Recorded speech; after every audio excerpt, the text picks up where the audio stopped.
What was the name of this game? Pink Pony... Robot when Unicorn attack Evolution. Unicorn Attack Evolution. Robot Unicorn Attack Evolution. The robot part is key.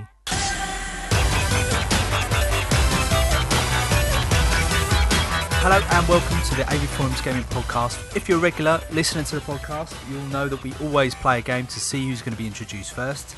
This month, we've been playing the incredibly camp Robot Unicorn Attack Evolution. It's available online on adultswim.com and I think on iOS and Android. So if you're feeling in a particularly camp mood, I highly suggest you seek it out. The scores are in. I came in last with 8,100. Not a bad showing. Also joining me is James Thomas. Hello, hello. How are you? We welcome you back. Now that the Great British Bake Off is finished, we can coordinate days and you can make it back on the podcast. I know, it feels quite embarrassing that my absence has been due to Victoria's sponges, but I stand by it. I stand by it, damn it. And I shed a tear last night after the final finished. Amazing. I've never heard of a show which divides the country so much. My wife's a big fan. You came in with 9,651. Oh, not bad, not bad. I feel at least strengthened by listening to Erasure on loop for 20 minutes straight. What a song. What a song. Coming in second place with a score of 20,844, it's Mark! Oh, close. I'll take that, not coming last. That's fair enough. It's a good showing. Yeah. And we welcome back Steve, our resident paperboy. It's been at least 6 months since you've been on the pod, I think. I was trying to remember it. I can't remember when it was now, but it has to be about 6 months now. Ages. You rocked in a score of 36,544, which is a lot of stars and a lot of stars jumped. See, I got to the dragon. In a way, I feel like we all take the moral high ground in that you've clearly played this a lot more than we had. Yeah, it got a token 15 minutes in my lunch break today. That's what I've got nothing else to do with my time, so that's what happens when you sit there all day just playing unicorn games. How far did you get? Yeah, what did you evolve into? I got to the dragon. So you evolve, because I basically just kept jumping at butterflies and that was it. Yeah, if you dash through the stars, you evolve into another animal. Oh, you dash through the stars? Yes, you press X to go through them. That's why I flipped the table and walked off, because I just kept crashing into them, and there was no escape. But I became a panda, and somehow I still finished behind you.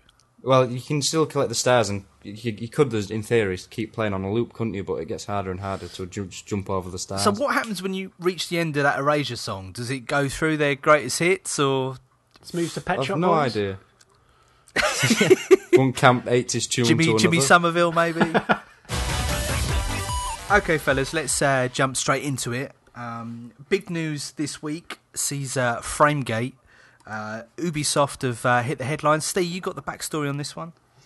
Yeah, it's Ubisoft's poor marketing team coming out in the fray saying that Assassin's Creed Unity is going to be 900p on both consoles to avoid any sort of debate over which version's better on the PS4 or the Xbox One, but they have actually inadvertently just made the whole debate a lot worse now, with people suggesting that Ubisoft have either been paid by Microsoft to sort of draw the consoles level, or that the actual Xbox itself is bringing the production of games back for the PS4 because it can't handle the higher resolutions or frames per second that the PS4 potentially can.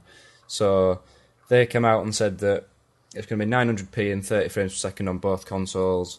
They find that it's a lot more suitable to these styles of games. It feels a lot more creative, and that 60 frames a second just makes it feel weird. Did they actually say that? Did they actually say it makes it feel weird? Yeah, it says it feels weird. Just look at what happened with The Hobbit when that released. They said that it's comparable to that. That people make the image itself on screen looks different or weird to what it is in this sort of native 30 frames that people seem to be going back to. So yeah, it's not an issue itself. They said that the game looks good, as they would anyway. The more the issue is now that some people have previewed it, and it's just a case of whether the game's actually going to be finished and ready in time for the release. It's already been put back by 2 weeks already, so that's more of an issue. But a lot of people have gone off on one, and there was sort of threads on NeoGAF and other sites that are 12 pages long, people raging at Ubisoft and this, that and other, and the Xbox is useless and the PS4 shouldn't be held back by it. But at the end of the day, I mean, it's not great to see the game being held back from its true potential of 1080p, because that's one thing that is a big difference to me. I can tell a difference between a game that's, say, at 900p to 1080p, but the frames is something that I can live with, but it's more the way they handled it, saying that people are wrong, that they can't tell the difference, and that it feels weird. I mean, I have to almost go with them. I think if you showed me in motion a 900p game compared to a 1080p game, I could probably not tell the difference. And again, it is just purely their PR department that's probably messed up here, because I reckon if this had just gone unnoticed and just put out, no one would have, apart from Tech Foundry when they went, oh, isn't this a coincidence, they're the same, no one would have blinked at all about this. Let's talk about frame rate as opposed to resolution now, because I totally agree that I don't think you will see a huge amount of difference between 900p and 1080p. Well, the key thing here is frame rate. Now, I'm of the school of thought, as someone who makes my living in video, I think what we've got in terms of video frame rates are fine. They're perfect.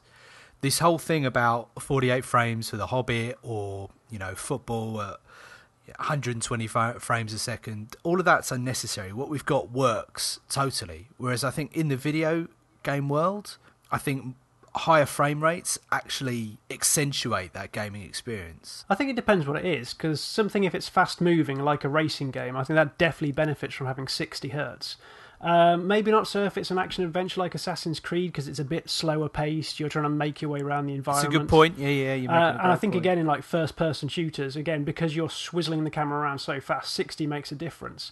But it takes an amazing hit on what you can actually do behind the scenes as well. Because if you're running at 30 compared to 60, in theory you can do twice as much. In terms of the actual processing and gubbins behind the scenes. Because I mean, I think they said on Eurogamer. Ubisoft came out and said that we could be running at 100 FPS if it was just the graphics, but because of the AI, we're limited to 30 frames per second. But that's good. They're actually using the power of the new generation of consoles for something that isn't just graphics, which I actually commend in that sense. They're using the extra memory, using the extra processor bandwidth to do something that they couldn't have done before. And I suppose in a game like Assassin's Creed, where you've got this, whole rich world where people are just kind of going about their day-to-day business, it's a key part of gameplay, and you wouldn't want to gimp that. Not at all, because in previous Assassin's Creed you just had these crowds that just mill around and are basically just zombies. And at least this way around they can try and inject some personality into them and hopefully make it more than just a bunch of moving trees that you're sifting through. Does anyone else share my sentiments in regard to frame rate in the video world? Did anyone see the 48 frames version of The Hobbit when it came out in the cinema last year? No, I just saw the normal version. Was it quite jarring when you saw it? I didn't really notice a difference, to be honest with you. I can't really tell I mean, sometimes in games I can tell that obviously the frame rate does plummet, but a lot of the time I can sit there and just not notice the difference. I think the best way I can ever explain it to someone is if you watch Match of the Day live and then watch Match of the Day on the iPlayer. Yeah. Or another example might be what makes a soap opera look like a soap opera. Do you see what I mean? You wouldn't want a movie to look like a soap opera. You want a movie to feel cinematic and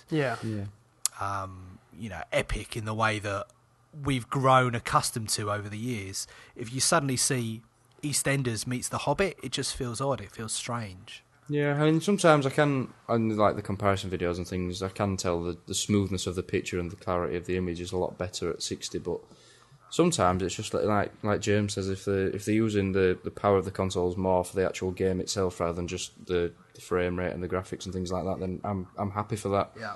Because obviously Unity is just coming to the PS4 and the Xbox One. They can't do this on the 360 and the PS3 because of the extra power needed for the AI in the world. So to that end, I do actually commend Ubisoft for going down this route. I think we're seeing that in other games as well. I forget which racing game it was, but I think it was either Drive Club or Forza. They were saying that certain aspects wouldn't be on the old generation because, although it was the same core racing game, they couldn't pass over the extra RAM, extra processing power to do the AI, to do the background system. So I mean, I would take a game that ran in 720p on the next gen consoles as long as they were using that power to do something interesting. Because at the end of the day, as long as it looks good, as long as it looks nice in motion, I really, really couldn't care if it's 1080p or 720p.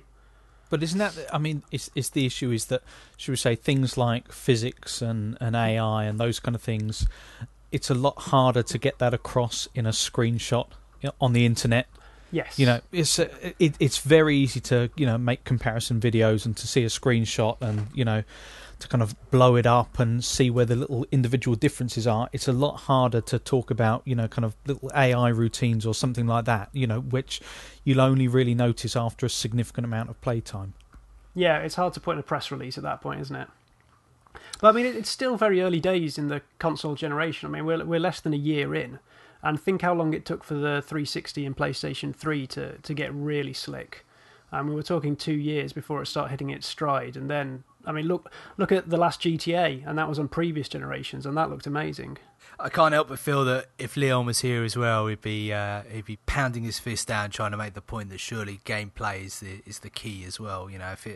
If it's a great game, it's going to shine anyway, irrespective of whether it's running at 30 or 60. No, I was going to say that Leon, you could try and poke a bit of fun at him that his Halo 2 won't be running at full 1080 either when it comes out next month. Has that been announced at 900p as well then? I don't know if it's 900, but it's definitely not full 1080. It's because it's got two engines running to run it at classic mode and full HD mode, which apparently they're having trouble with. What was its previous resolution though? As long as it's up on that, I'm happy. Well, Halo 2 will have been shocking on Xbox One on Xbox, the first Xbox in comparison. 540i or something like that. So even 720 would be a bonus for anyone, really, surely. But does this mean that this will possibly be an ongoing theme now until the platform and the development matures? I think it's going to be an on-running theme for forever. It's just a lot of this seems just to be clickbait in my mind. Like, you look down a few of the larger news sites and pretty much you don't get a week or a day going by without some sort of comparison, some sort of run-in between the two fanboy groups. I think it will carry on until we get that feeling of a generational leap. I think there's a kind of, if you look at previous generations when you could go to 3D gaming and, all of a sudden you started getting online features.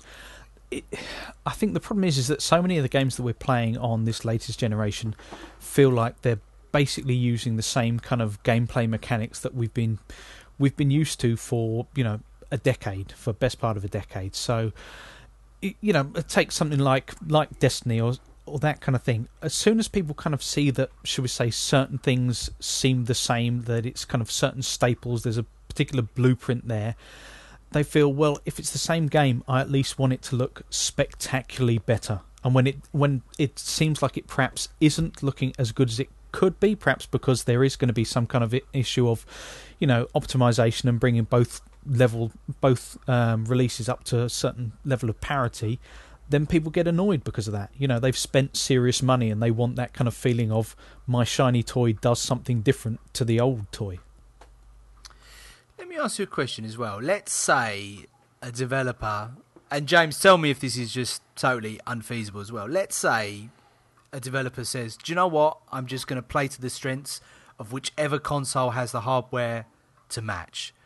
And suddenly we were seeing versions coming out on one platform which were superior to the other. It could cause a winner, because if you think back to like the Dreamcast PlayStation 2 era, was it EA basically just said we're only doing games for the PlayStation because we think this is the most powerful and best console, and the Dreamcast, I think, probably not just because of EA siding one side, that put a death knell on that one.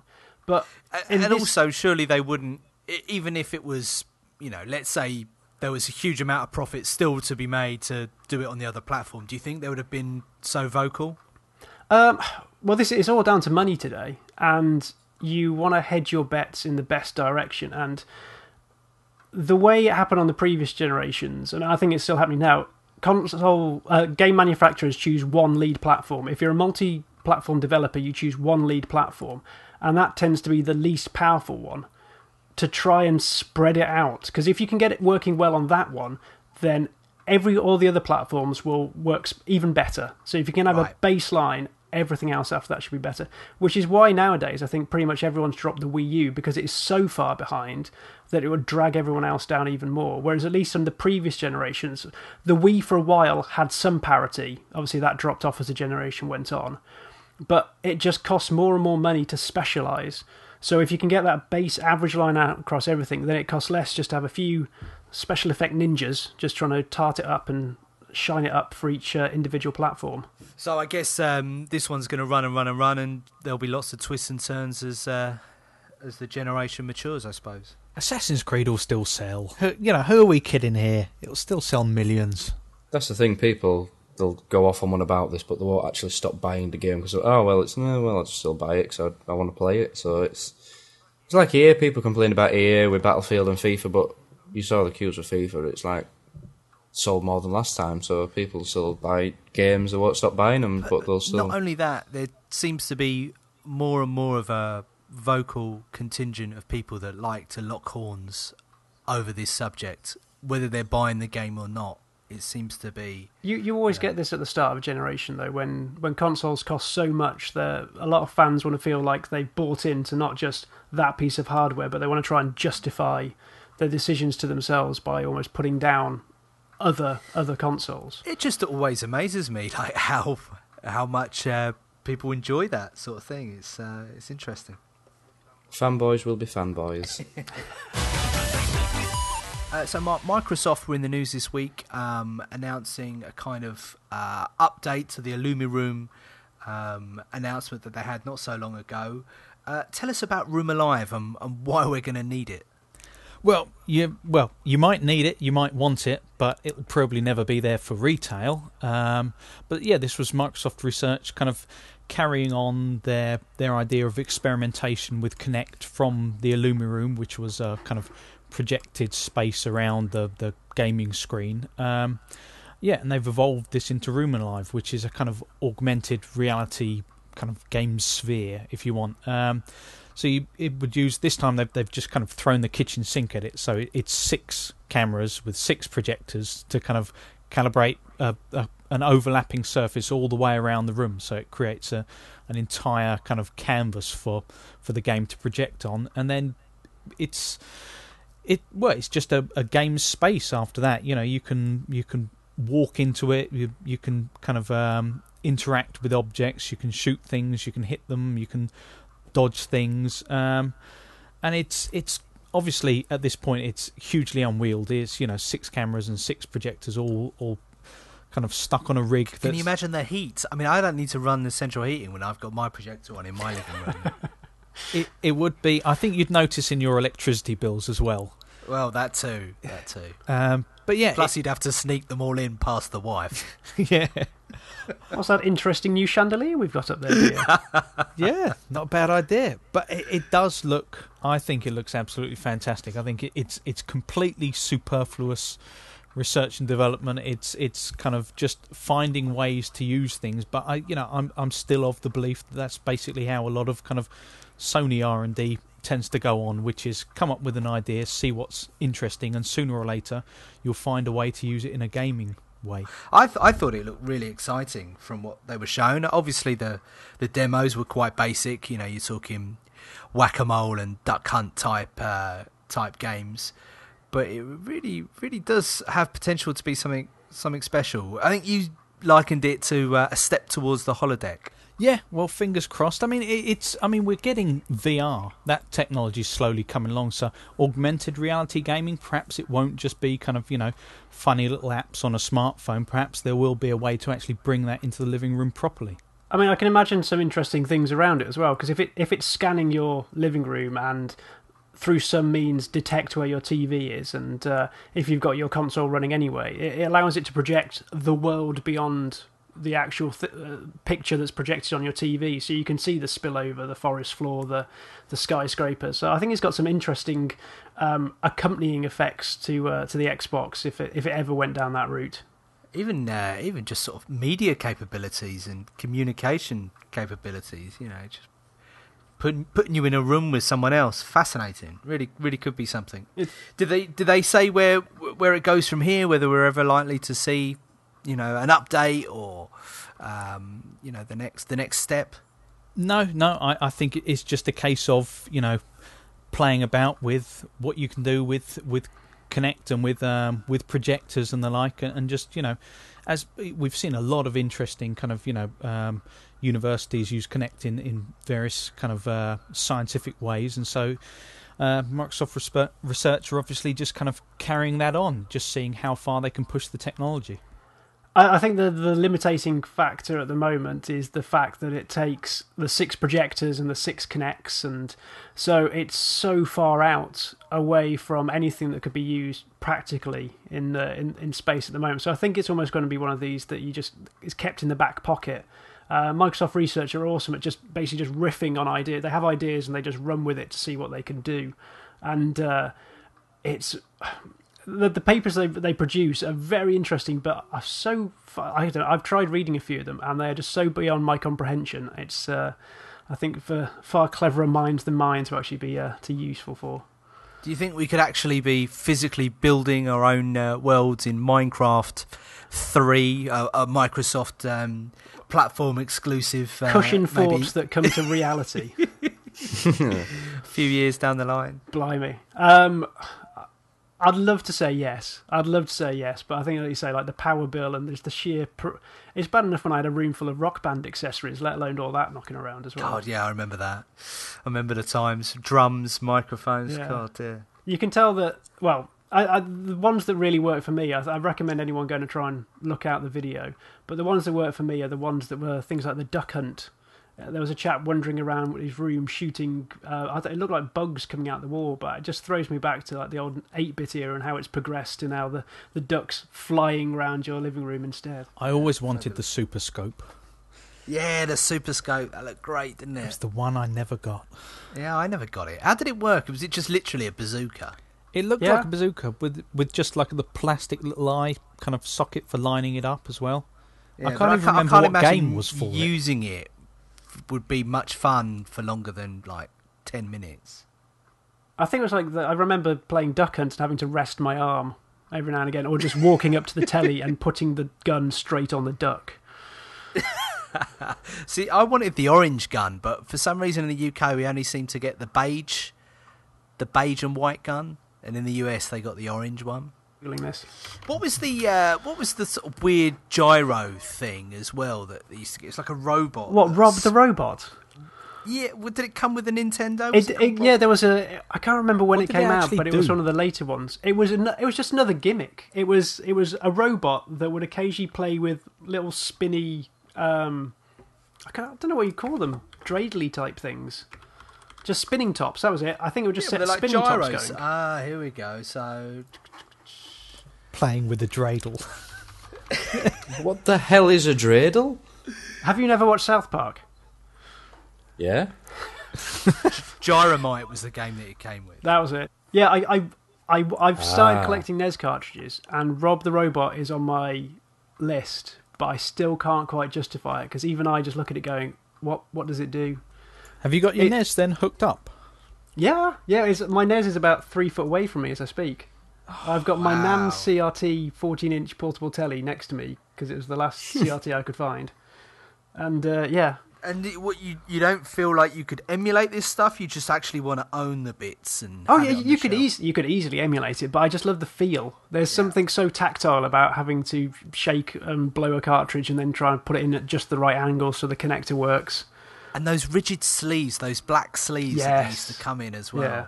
I just find something beautiful about the NES cartridge itself. It's so ugly, it's beautiful.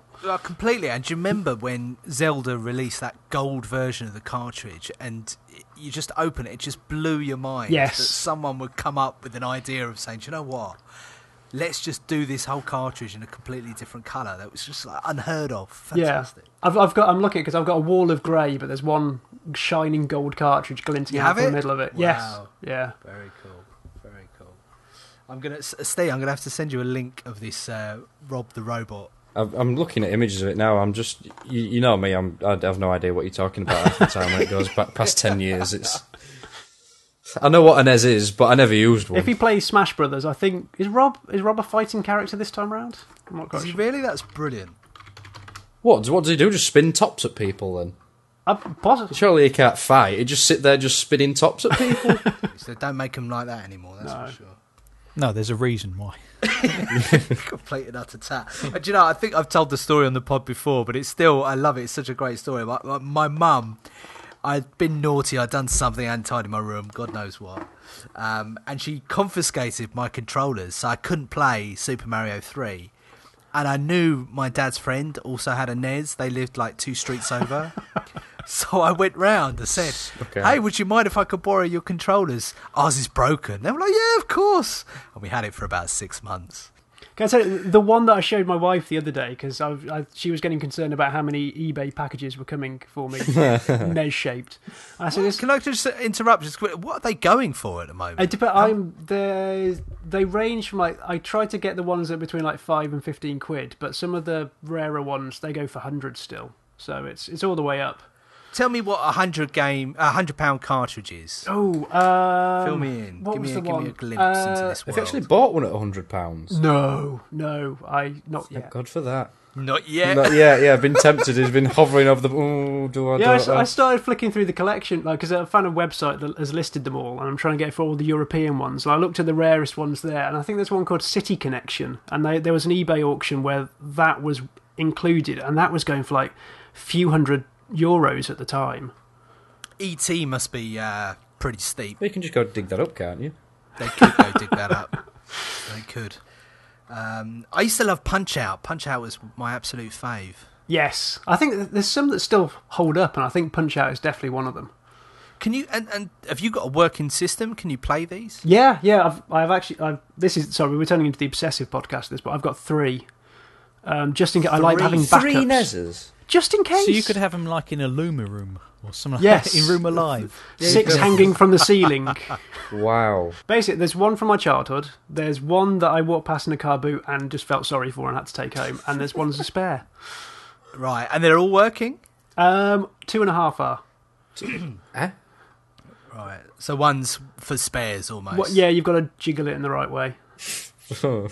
Interesting. Have any of them gone that horrible, slightly yellow colour? No, they're sort of hiding under a table at the moment. In a so hermetically sealed box. So, guys, Alien Isolation came out this week. Did anyone pick it up? I haven't, and the reason I haven't is I played it at Gamescom and thought it was a very nice, tight, like little experience. Feared of the alien running away, trying to hide. Really? What section did they have you play then? Because it was one of the slow burner, so I'm interested to see how they were demoing it. It was one of the challenge levels, so right. I think it was quite away from all the story. It just set you in the task of trying to get through the ship.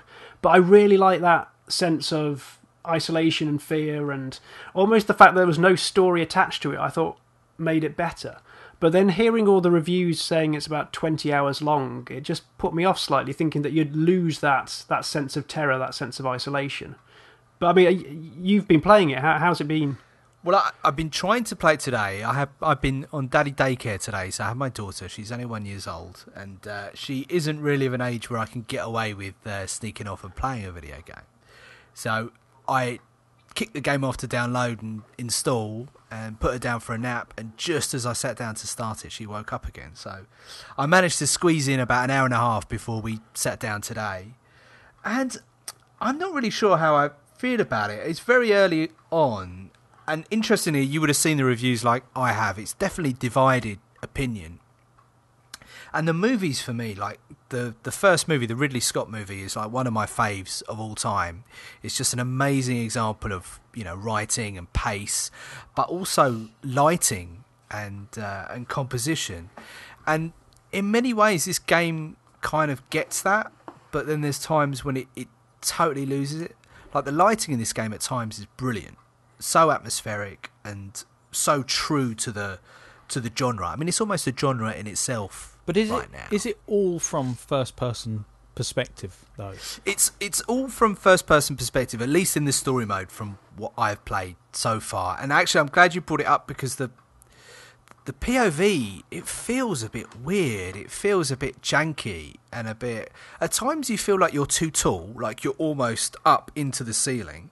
See, that's what I didn't know, whether they'd be able to get that kind of Ridley Scott's composition. You know, you mentioned this, because how do you get that same sense of kind of skewing shots and that kind of thing if it's all from a first-person perspective? You know, it must be a lot harder to try and come up with interesting ways to kind of make it seem just kind of, I don't know, to try and put you on edge almost. Definitely. Well, look, let's dial it back a bit. I mean, the narrative is interesting. I don't think it necessarily fits with the world. For me, it should all be about survival. And this opens it up far wider, because there's a kind of... I don't really want to go too much into spoilers, but there's a much kind of wider environment with people to interact with, which is something I wasn't initially expecting. But the game doesn't do a great job of switching between the rendered video sequences and back into gameplay. That's not done particularly smoothly, so that kind of breaks the experience. But also just the POV, it's not nice, it's not smooth. As I say, there's scenes where you feel like you're up in the ceiling, it's not quite right.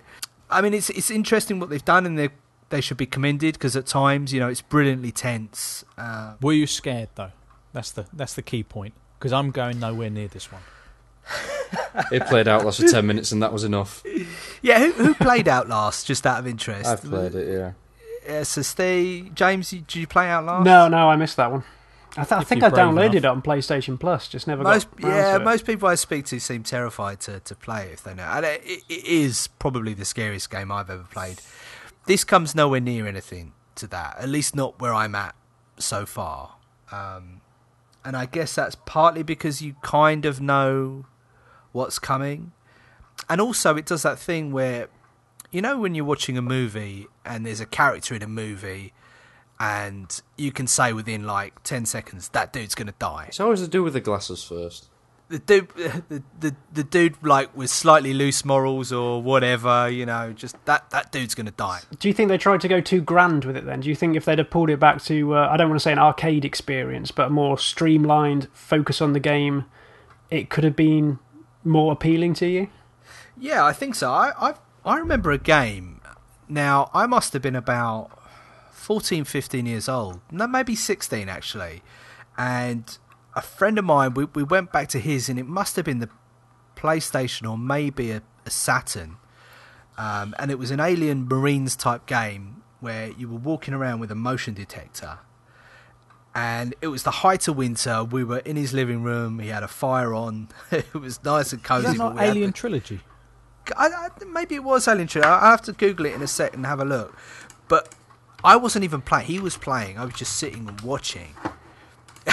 And he was inching down this corridor, and this motion detector's going off, and it starts going boop, boop, boop, faster and faster. And then suddenly, out of nowhere, this face hugger jumps out. And it was the most amazing gaming experience. We both leapt out of our chairs. And I think I was kind of hoping for something a bit more. I think it gets like that, because the levels... I'm sure it does. I'm sure it does. But you're right. The feeling of isolation in the narrative, it's not what I believed it would be. Certainly not early on. No, and I think if the rumours are true of it being 20 hours long, even if it takes you, like, say, 2 or 3 to get to the alien sections, that's an awful long time for its core gameplay hook to keep you tense. Yeah. I can imagine it being quite draining after a while. Completely. Yeah, completely. Because the dynamics are different with the movie. You know, the movie was famous because you didn't see the alien until an hour in. And then beyond that, you never really saw it fully until much, much later in the film. Now, if you're going to try and ape those concepts in this game, how do you do that when it's sort of spanned over 20 hours and get that right, you know? Mm. I actually quite fancy going back and playing it now and seeing. But there was, it definitely reminded me of Dead Space as well. Obviously, Dead Space third person, so it's slightly different. But that was the last time I think a game like that has really, really grabbed me. I mean, that was fantastic. That Dead Space. Yeah, this doesn't feel anywhere near as sort of well executed as that game so far. Did I just miss a message there? Oh no, I just pinged through what I think is Let's have the a look. Alien game. Did that come out on the PS1? Yeah, that Saturn, yeah. Do you know what? In Is it- 1996, I was what is it? 16 years old. That's it. That must be the game. Is it Alien Trilogy or? Yes, yeah.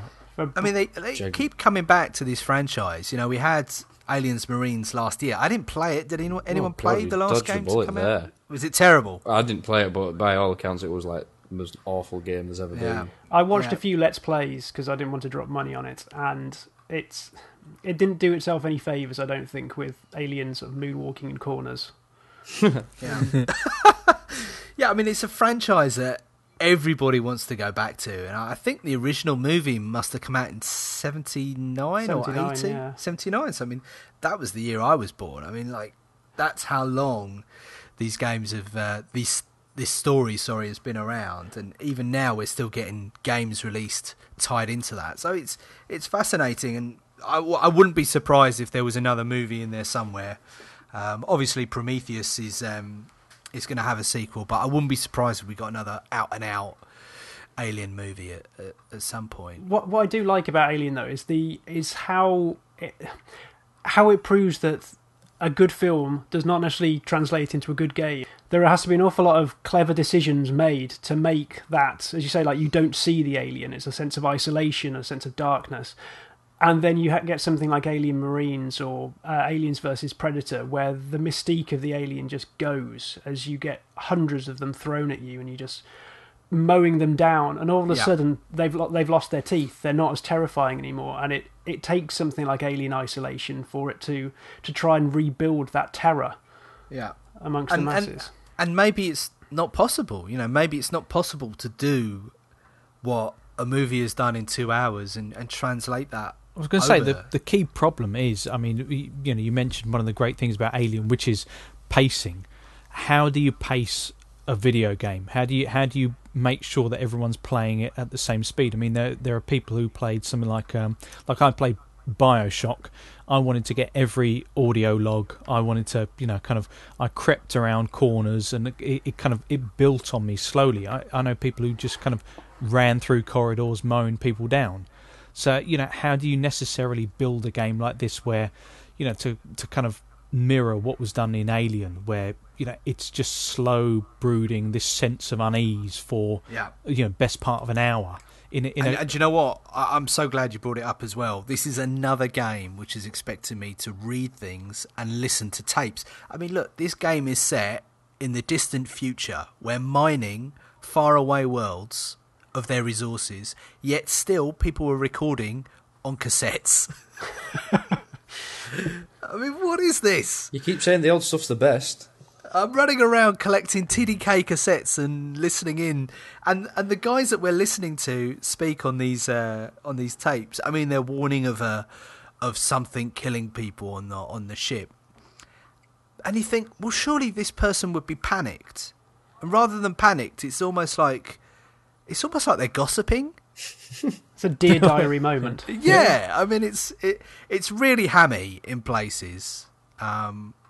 I mean, look, it sounds like I'm really gunning the game, and I suppose in many ways I am. I'm only an hour and a half into it. I think that it's onto something. It's definitely worth a look. If you like this genre of game, then I think there's enough for you. And certainly if you like the series of movies and the stories, then... Leon's reviewing it, so watch out for that. He seemed to be quite into it as well in our sort of postings that we had in our little thread, podcast thread. Yeah. Well, hopefully that'll be on the site soon. Maybe by the time you listen to us. Yeah, maybe. Don't want to commit to anything. No. I'm always trying to rush you guys. I don't know why I do that. Anyway. So it's maybe I'll update next month on my thoughts, but yeah. It's interesting.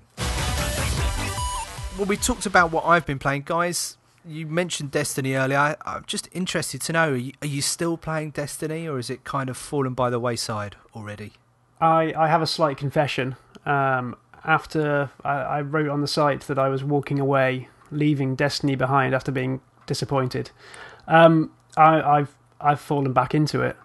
What tempted you back? Well, as silly as it sounds, it was the loot cave. Now, to anyone who doesn't know, this was a cave somewhere in the starting area that if you stood far enough back, the enemies would pretty much infinitely spawn. Just a constant stream of creatures just to be gunned down in your sights, and it was quite a therapeutic manner. I think my brother invited me back in. He knew I'd been raging against it. He said, just come and let off some steam, and you might get some nice drops. I know a place. Yeah, Come, we'll it's go. safe. You're amongst friends. And it was weird because we came into this area and lined up in a little row, all against a certain boundary marker, or about 4 or 5 other Guardians. I almost said Spartans. This sounds Guardians. like proper old school boosting. It was, and I have to say that somehow sparked something back in me. I think I got a couple of good drops, and I found it quite therapeutic, just letting off the frustrations of this. But that's Destiny, though, isn't it? When you find something, you think that you're fatigued, you think you're done with it, and just at that moment it drops something that you think, ooh, shiny, and then you're back in. Yeah. Just when I thought I was out. I'd love to take the moral high ground, but me and Steve spent about an hour shooting that cave as well. He had no idea what it was, so I had to show him. And I must admit that sort of garnered my attention for a while, but I have since stopped playing it. It's the problem was that, I mean, they've updated it now, was the fact that you'd get an engram, like one of the legendary engrams, and it'd turn out just to be a pair of boots or a gun that was massively underpowered, so you couldn't use it. And to me, I mean, obviously, they don't want to reward that sort of gameplay, which is why they've nerfed it now. There's no such thing as a loot cave. But to me, I never got any rewards from it. So that it was just, there was no hook anymore. After the story had been completed, within a few hours, and then trying to get a few friends or trying to even get a raid together with 6 people is ridiculous. So I mean, yeah, I think the other factor that's kept me going is the fact that my brother and all my regular playing friends, they are still hardcore at it. I mean, they did the raid in the Vault of Glass, like the high level 26, 28 6-man raid.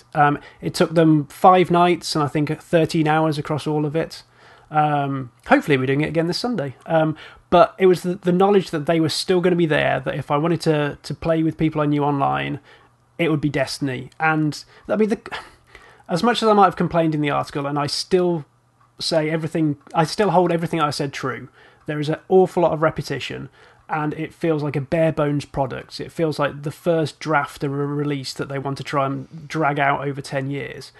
But they've still got that core gunplay that I think is superb. And whilst the AI I think is not on the level of Halo in the past, it still is an interesting shooting mechanic, shooting level, shooting sandbox. There's still something satisfying about rollicking through there and just blasting everything in sight.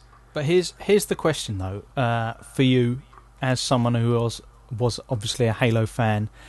When Master Chief Collection lands and you get to play through all those games again, and also you've got, obviously, the Halo multiplayer, can you see yourself firing up Destiny again? I think once I've done the Vault of Glass, the raid, I think that'll be me done for a while naturally. I think I'll have then reached the end game, seen everything I need to see, and there'll be no reason for me to level up. At the moment, I've still got, that is my goal. Like, I've been grinding for a special gun, I've been grinding for a special hat, and that's been my goal. And then you get hats in this? I keep calling helmets hats, and it annoys the hell out of half the people. Hat, helmet, it's all the same. Potato. But yeah, to be honest, as soon as Halo 2 comes out, I'll be on Xbox One solidly, probably playing through that, feeling for the old times, and then casting dirty looks at Destiny. But then they've kind of got what they wanted then, because then they can always try and pull you back with some new added content. Oh yeah, which must surely be down the road. Well, yeah, the first DLC is in December. Yeah, right. But how much will it be? Well, it's £35 for the season pass, isn't it? So you'd gauge that at roughly about £17 per expansion. I mean, obviously, we know how much the game has sold because of how hyped it was, but I would be fascinated to see how many people who haven't bought the season pass go for that. There's a straw poll of people in my office. I know I'm not the only one who is I think we've described it as being in an abusive relationship where we all want to play it, but it gives us nothing in return. So there's at least 4 or 5 people in my office just doing the same, just going back and having fun with friends. Because even playing a mediocre game with friends is fun, is amusing. You can chat. True, yeah, very true. And there's almost, I think, because of the gunplay, it's almost this mindless thing that you can switch into autopilot and hammer through whilst just having a laugh. The point is, there's still, though, enough there, I think, because the gunplay is tight. It's one of those games where you can just kind of idle shooting things in and not feel...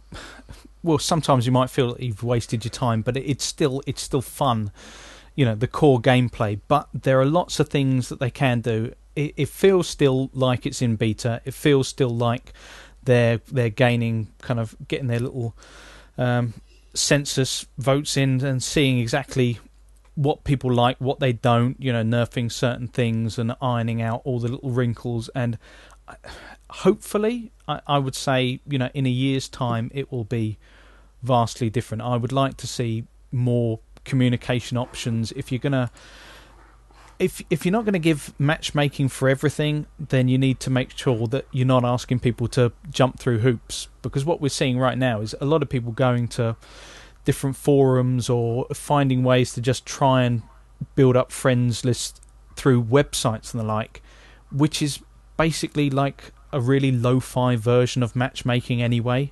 So you are just teaming up with random people, only you're just not allowed to do it through Bungie's, game. It's Fight Club. Yeah, exactly. So you're having to go away to somewhere else to read about the game, to read what the story was, and to find people who you can actually do things with in the game. All it would need is something where you get, communication not just linked to fire teams, but to nearby player chat, quick chat options, that kind of thing, just in the tower. Because I'm sure if there was just a little area where people were saying, does someone want to do, Vault of Glass or something like that, and I'll definitely be back X, Y, and Z days, then people would actually join in. But it feels like, in a weird way, everyone who's done the raid, everyone who's done Vault of Glass says it shows the most originality, the most invention in gameplay. It shows, exactly the end game of Destiny and what it will evolve to be. But it's locked away from 3/4 of the players of the game, which just seems absolutely mad. That's where, the key point where the game actually comes alive is.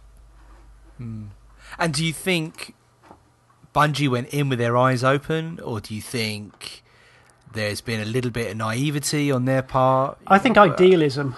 I think they'd hoped that they were big enough to try and shift a few standards, gaming standards, and I think to a certain amount they have. They've created this slightly new genre that's mixed Diablo with World of Warcraft, with Halo, but they've tried to change too much too quickly. I think. Too quick, yeah.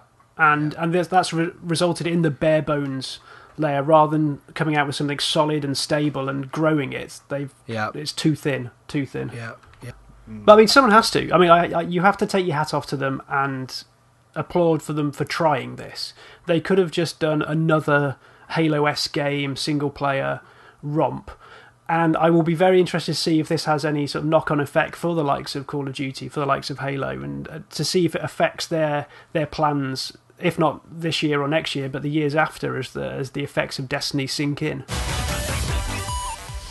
Guys, any reviews to plug? Steve, I know you've been reviewing Shadow of Mordor, the Lord of the Rings game. I'm not really a fan of the series myself. Mark, I know you're not particularly bowled over by it either. Is there enough there to reel us in?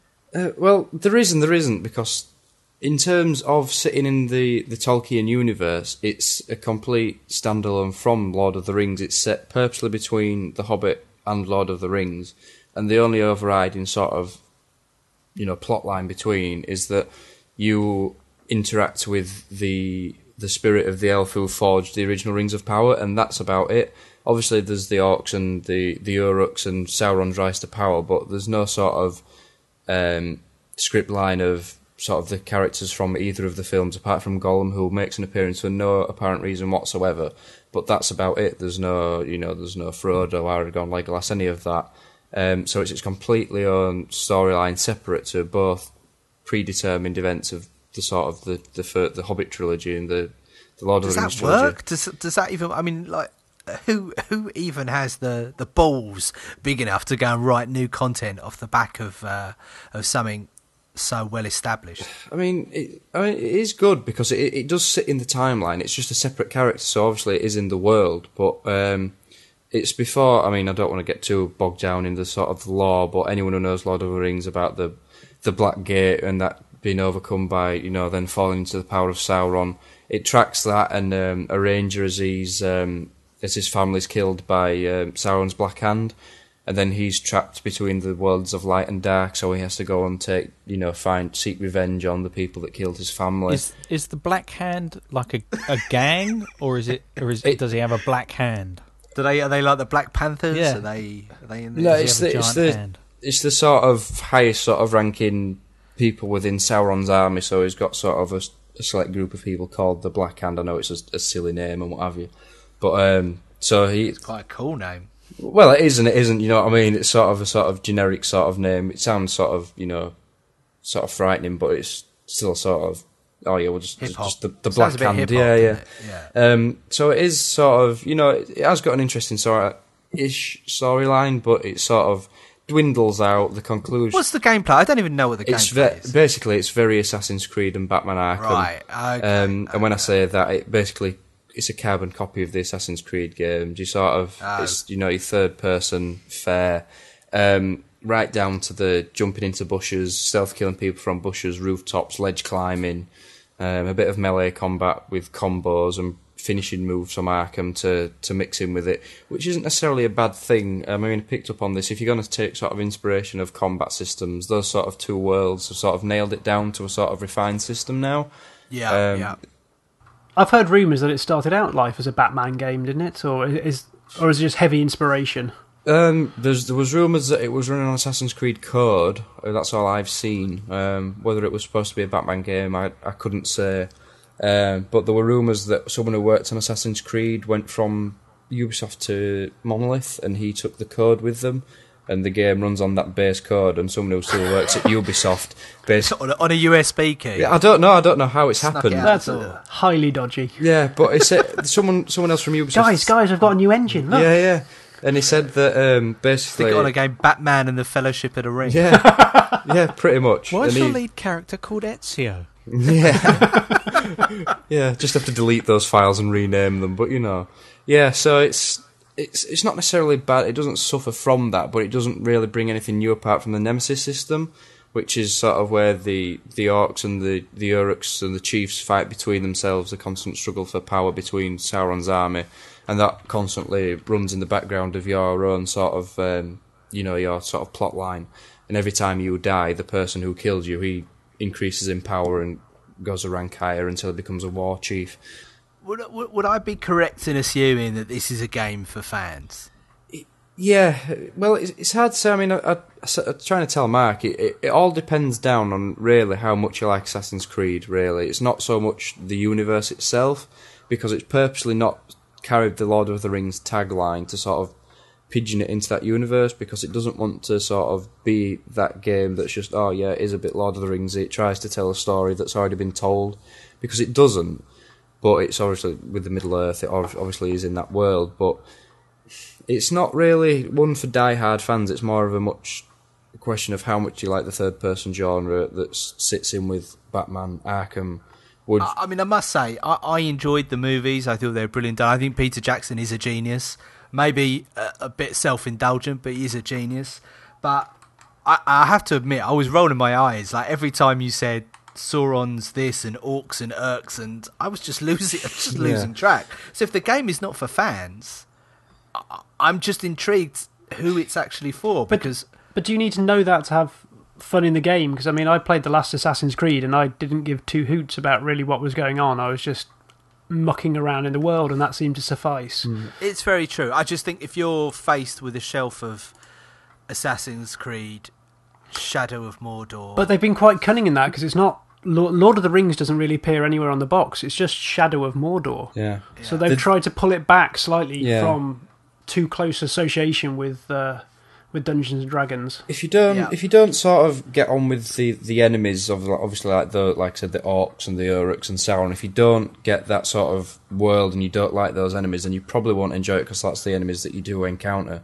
But if you can just see beyond that and just because you could forgive this for being an Assassin's Creed game, just in a different, just a different sort of layer.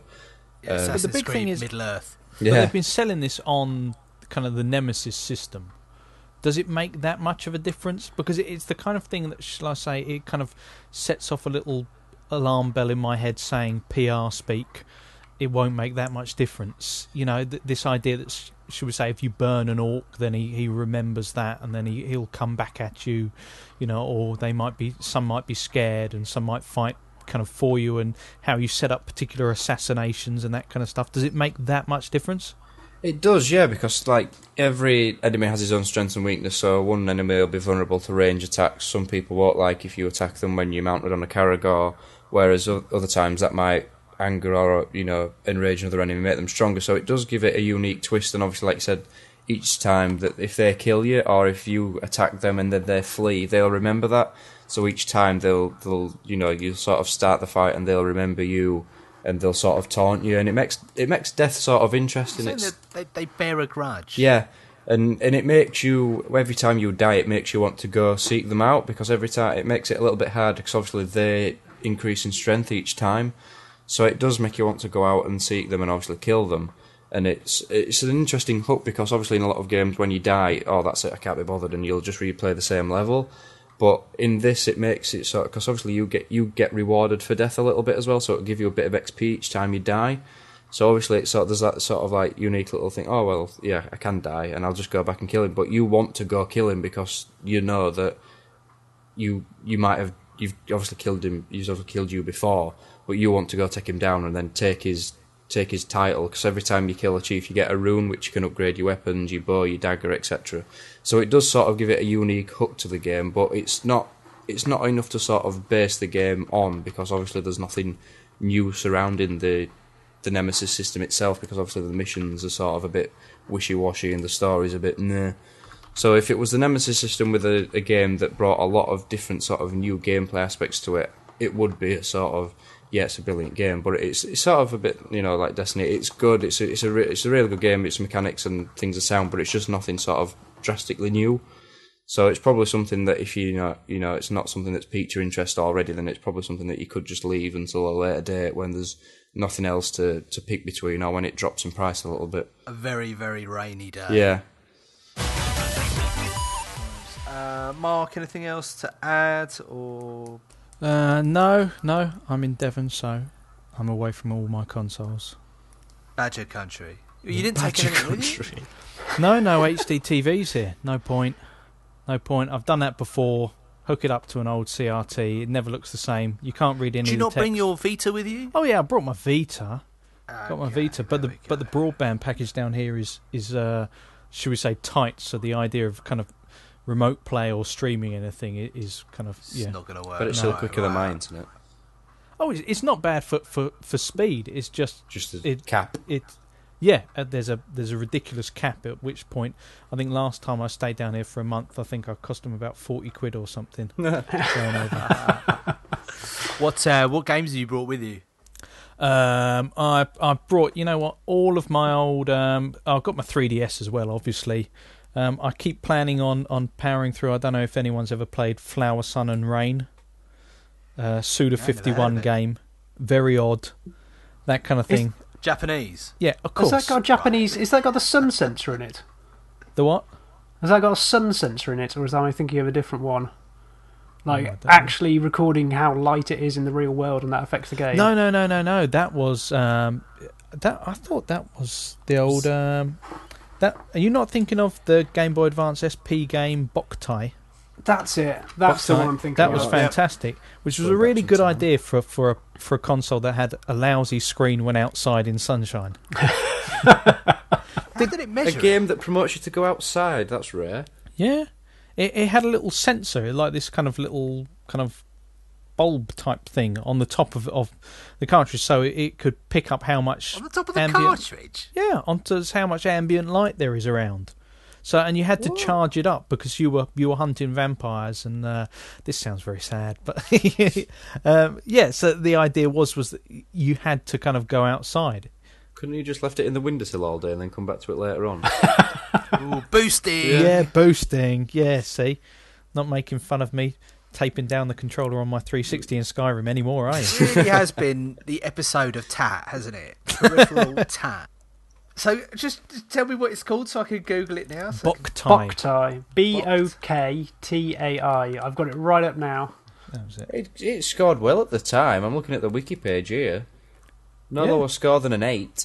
Well, I'll tell you what, if you find the GBA SP that's got the proper backlight, now that's worth money. I'm trying to think of any more sort of bonkers peripherals now. The Power Glove. Anyone ever have the Power Glove? Oh, the best one I've seen. It has never been released. There was a NES accessory that was a knitting machine. What? It was revealed a couple of years ago. It was like some sort of flyer that they were handing out to PR companies. But yeah, Google. I mean, Google is already finishing. I can my hear the search. keyboards. Was it properly a knitting machine? It was, yeah. Or was it a you weaving used or the- crochet machine? Well, the advert was "Now you're knitting with power."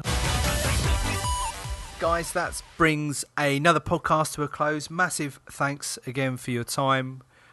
Really appreciate you dropping down. And thanks to you, listener, as well. We always appreciate you downloading the podcast. If you have any comments, anything to add, please swing by the thread, or you can tweet us. My Twitter handle is Steve_Hillskill.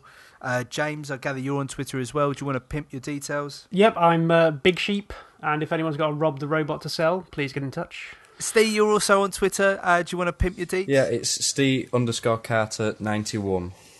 I am wearing a Watch Dogs face mask, if anyone's wondering. Just to clear that up now. So massive thanks to Mark. Cheers, Steve. Huge thanks to Steve. Thank you. High five to JT. Thank you. And we will see you all next month.